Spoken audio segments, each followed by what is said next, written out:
लोगो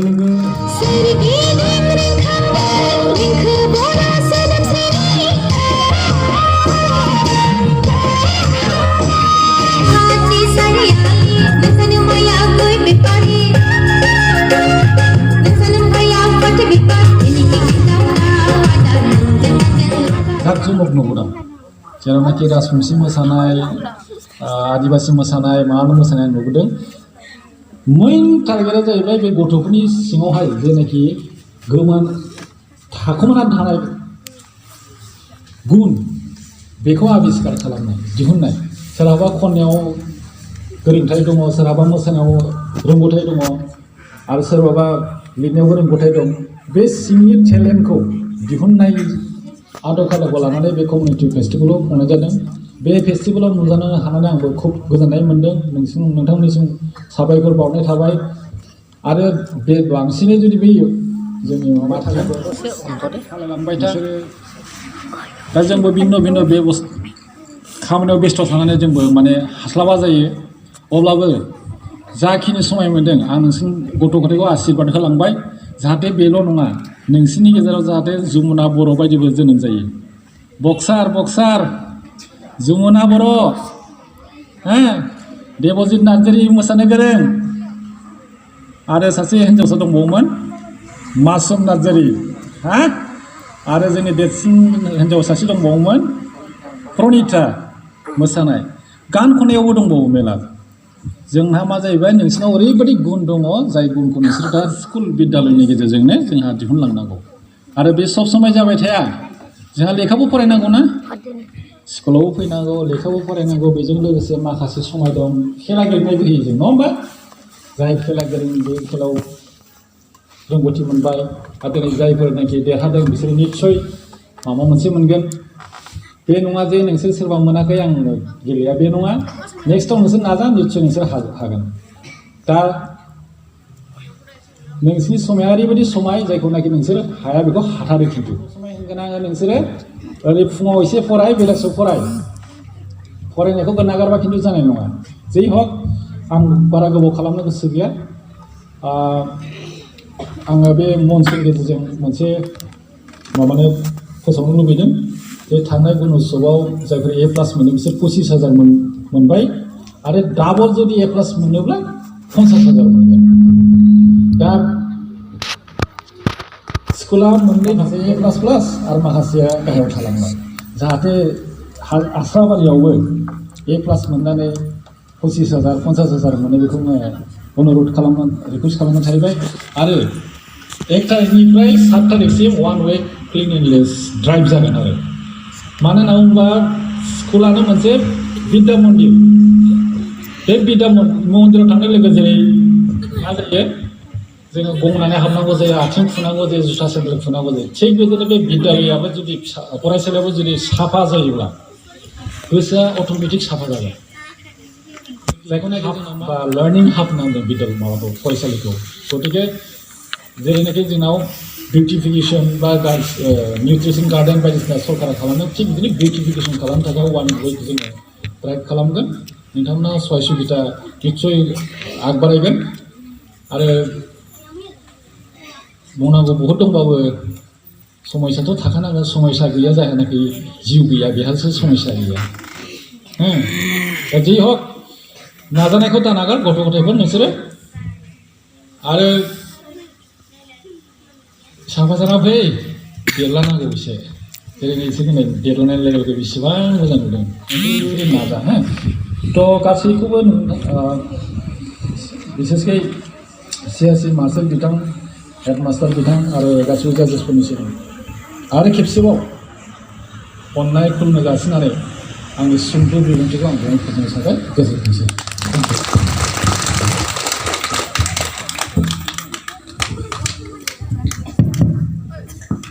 रोजा रोजा साबायखर जासिबाय क्लास्टारनिफ्राय सारनिसिम सारा दसे सम टाइम दिरुननानैब्लाबो दिनैनि नैबे हाबाफारियाव बाहागो लाफैनायनि थाखाय आरो स्कुल क्लाबसे बयबो बर'नियारि आश्राबारि MB स्कुल 100 मिटार रेस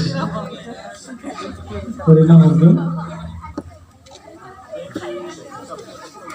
ज्योतिष बसुमतारी क्लास 8 रविशंकर बसुमतारी क्लास 8 माइ सोलोंथाइ बसुमतारी बे साथामखौबो ओरैजाय सारनि खाथियाव थाहैनो थाखाय खावलायबाय हेड साराबो ओरै हेड बोफानो थाखाय खावलायबाय apa हमनो हागौ बयबो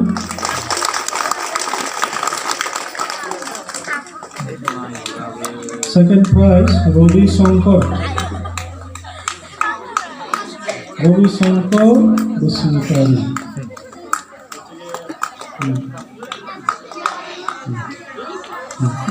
लास्ट सोलोंथाइ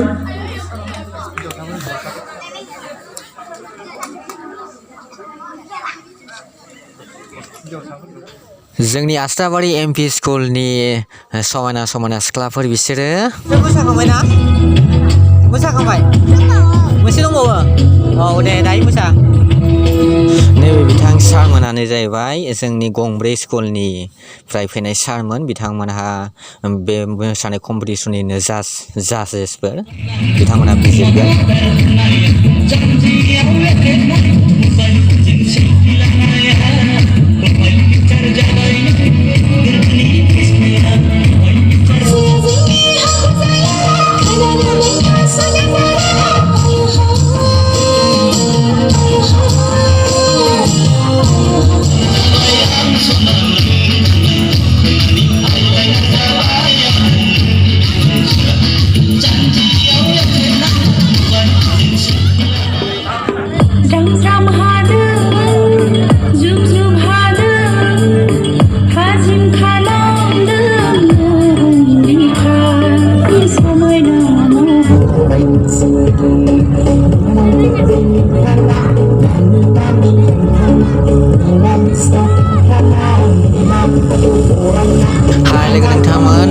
बयखौबो आंनि गियान ब्लग्स इउटुब चेनेलाव बरायनाय थाबाय आसा खालामो नोंथांमोना भिडिअखौ नायनानै इन्टारेस्ट मोनदों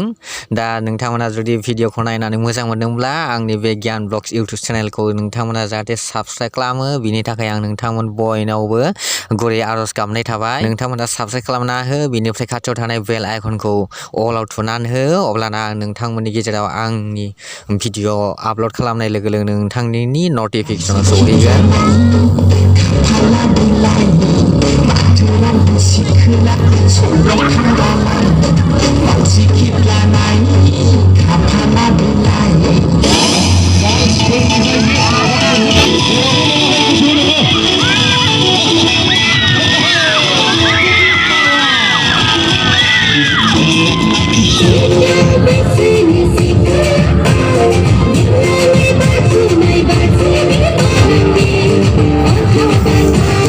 दा बेखिनि समाव सिंगल डेन्स कम्पिटिसन सोलिगासिनो दङ दा बयस एन्ड गार्लस बयबो फरायसाफ्रानो मुखुबै बाहागो लादों गोसो होसारनानै दिनैनि बे प्रग्रामानो जाहैबाय आश्राबारि क्लास्टारनि सिङाव थानाय आश्राबारि एमपि स्कुलाव मोनसे क्लास्टार लेभेलनि कमिउनिटि फेस्टिभेल जादों बे माहारियारि फोरबोआव गासै गंब्रै फरायसालिया बाहागो लादों बे गंब्रै फरायसालिनि गासै फरायसाफ्रा ज' जानानै बयबो दिनै लिटारेरि सेक्सन आरो कालचारेल सेक्सननि बादायलायनाय जागासिनो दं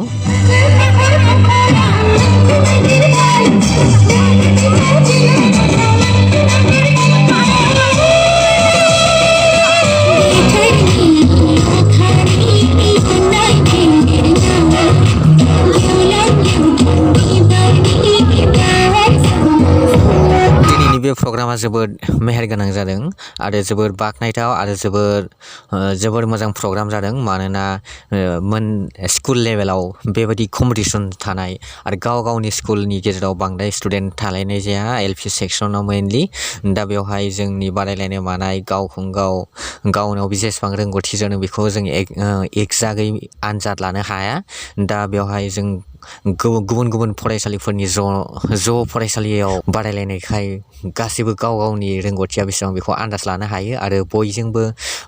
बयनिबो स्टुडेन्टफोरनि गेजेराव कमिउनिकेट जालायनो हायो आरो बेनिफ्राय गावनि साननाय आरो मालायनि साननायजों रुजुलायनानै मोनसे गोसो आरो देहा सोलेराव माने बोलो फैखांनाय जायो इन्सपायार जानानै फैयो आरो बेनिफ्राय हिडेन टेलेन्ट जायनाखि हिडेन टेलेन्ट साफ्रोमबो फरायसानाव मोनफा मोनफा हिडेन टेलेन्ट थायो बे हिडेन टेलेन्टखौ मोनसे बायेर खालामनाय माने मोगथाङाव लानानै फैनाय बेखौ जों मोनथिनो खालामनो हायो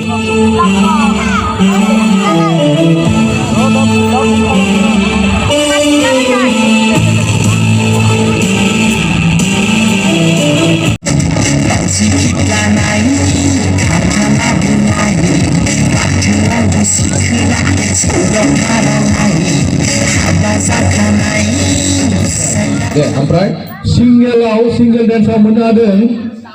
थ्रिलिना काक्लारि क्लास 3 फरायसालिया जाहैबायना दरगाव फार्स्ट प्राइज फार्स्ट प्राइज ओमफ्राय जेन्टका बिबार काक्लारि क्लास 5 सिंगेल डेन्सआव मोननो हादों बे सेकेन्ड प्राइज बाप काक्लारि दरगाव करिना ब्रह्म मोनसाबबाय सिंगेल डेन्सआव आस्राबारि क्लास 4 थर्ड प्राइजआव दे थिगैनो दं जोब्बाय एलपि सेक्सना जोब्बाय दानिया जिउसोरां बसुमतारी क्लास 4 बड' पइन्ट रिसाइटेसनाव मोननो हादों बारि एलपि स्कुल आस्राबारिना गैया अशोक बसुमतारी क्लास 5 फार्स्ट पजिशनाव अशोक बसुमतारी रावबो फरायगासिनो मोनदों फार्स्ट प्राइज First prize. दानिया मिथुनभाई बसमियारि बासबारि एलपि स्कुलनिफ्राय इंलिश पइन्ट रिसार्चआव मोननो हादों हासिना नार्जारिया मोननो हादों बियो मेजिक चेयाराव थर्ड प्राइज क्लास 6आव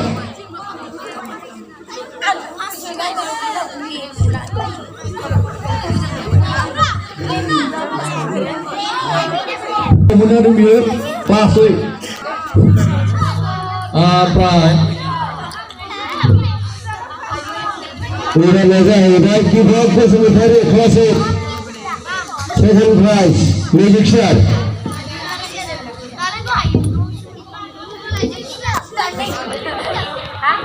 आरोबाव एबार नबिद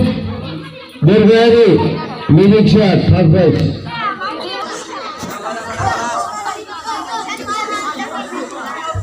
एबार जाबाय फार्स्ट प्राइज माबायाव बड' पइन्ट रिसाइटेसनाव धनिराज मुसाहारि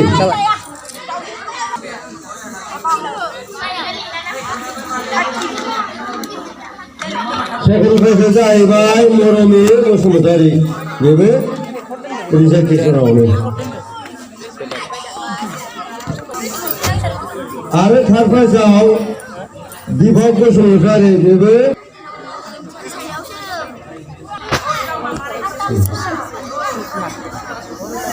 सेकेन्ड प्राइजआ थाबाय दानसेरा आरोबाव थार्ड प्राइजआ जाबाय एबार ना सिंगेल डेन्सनि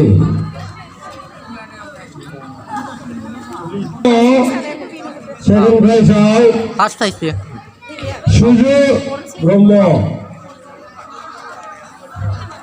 आरोबाव दंबावो मोनसे थार्ड प्राइज बे